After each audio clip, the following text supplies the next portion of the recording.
लोगों को तुम्हारी बातें समझ में इसलिए भी नहीं आती क्योंकि सच्चाई को सुनना आसान नहीं है। सच्चाई हमेशा चुभती है। अगर तुम किसी को उसकी गलतियों का आईना दिखाओ तो उसका अहंकार उसे स्वीकार नहीं करेगा। वो कहेगा ये तो बकवास है, असल में उसने तुम्हें नहीं ठुकराया, उसने अपने अहंकार की रक्षा की है।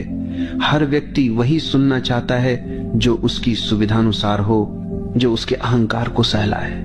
लेकिन जब तुम सच्चाई बोलते हो तो वो उसके खिलाफ जाती है, इसलिए तुम्हारी बातें उसे समझ में नहीं आती। समस्या ये भी है कि लोग शब्दों को समझते तो हैं लेकिन भाव को नहीं समझते। तुमने कभी अनुभव किया होगा कि तुमने सामने वाले को कुछ कहा और उसने उसका बिल्कुल ही उल्टा अर्थ निकाल लिया। तुमने तो प्रेम से कहा था लेकिन उसने उसे ताना समझ लिया।